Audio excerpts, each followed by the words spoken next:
शेतकरी मित्रांनो, पीएम किसान सन्मान निधी योजनेतील शेतकरी लाभार्थ्यांसाठी एक महत्त्वाची बातमी समोर आलेली आहे.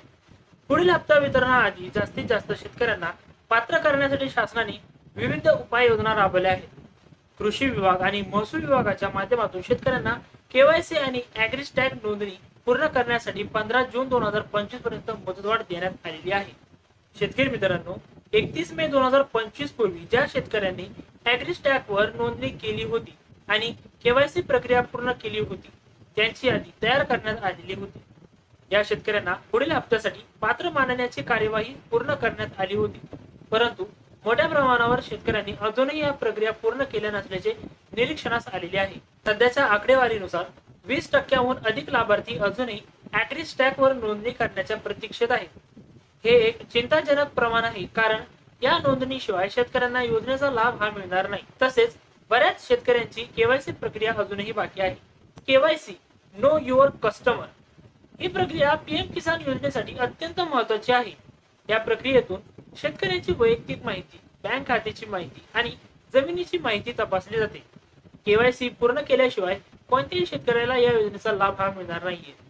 शेतकरी मित्रांनो, केवायसी मध्ये कोणकोणते कागदपत्रे समाविष्ट करतात ते म्हणजेच Aadhaar card, PAN card, bank passbook, जमिनीचे कागदपत्र व मोबाईल नंबर.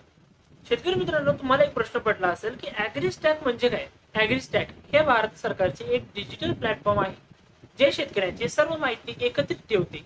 या प्लॅटफॉर्मवर शेतकऱ्यांची जमीन, पीक पद्धती, शेती संबंधी योजनांचा लाभ इत्यादी सर्व माहिती संग्रहित केली जाते. शेतकरी मित्रांनो, ॲग्रीस्टॅगचे फायदे काय ते बघूया. शेतकऱ्यांची संपूर्ण माहिती एकाच ठिकाणी व सरकारी योजनांचा लाभ सहज मिळू शकतो व शेती संबंधी सल्ला आणि माहिती आणि डिजिटल प्रमाणपत्रे. शेतकरी मित्रांनो, शासनाने 15 जून 2025 पर्यंत केवायसी आणि ॲग्रीस्टॅग नोंदणीची मुदत वाढवल्याने कोणकोणते फायदे होणार आहे, चला तर ते बघूया.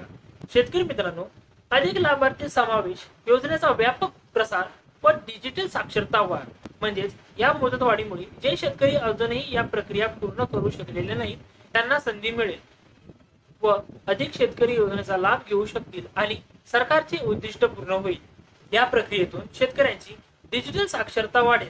शेतकरी मित्रांनो, या मुदतवाढीचा थेट परिणाम हा पीएम किसान योजनेच्या पुढील हप्त्यावर होणार आहे. 15 जून पर्यंत केवायसी आणि नोंदणी प्रक्रिया चालू राहणार असल्याने पुढील हप्ता 15 जून नंतरच वितरित होऊ शकेल. यामुळे हप्त्याच्या वितरणात काही विलंब येण्याची शक्यता आहे. कृषी विभाग आणि महसूल विभाग संयुक्तपणे शेतकऱ्यांना जागरूक करण्यासाठी विविध मोहिमा राबवत आहेत. शेतकरी मित्रांनो, तालुका आणि गाव पातळीवर शेतकऱ्यांना या प्रक्रियांबद्दल माहिती देण्यात येत आहे. सेवा केंद्रांमार्फत मदत म्हणजेच जन सेवा केंद्रे आणि कृषी कार्यालयामार्फत शेतकऱ्यांना केवायसी आणि नोंदणीसाठी मदत केली जात आहे. ऑनलाईन सहाय्य, ऑनलाईन प्लॅटफॉर्मवर देखील शेतकऱ्यांना मार्गदर्शन केले जात आहे. शेतकऱ्यांसाठी ह्या काही सूचना आहेत. यातील कामे तुम्हाला तातडीने करावायची आहे. जर तुमची केवायसी अजूनही बाकी असेल तर लगेच पूर्ण करा.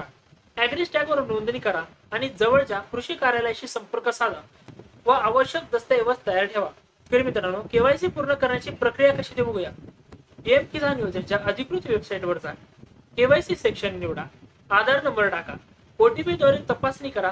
बायोमेट्रिक प्रक्रिया पूर्ण करा. शासनाकडून पुढील हप्त्याची अधिकृत तारीख जाहीर करण्यात येईल. मुदतवाढीमुळे या तारखेत बदल होण्याची शक्यता आहे. शेतकऱ्यांनी अधिकृत स्त्रोतांकडून माहिती घेणे आवश्यक आहे.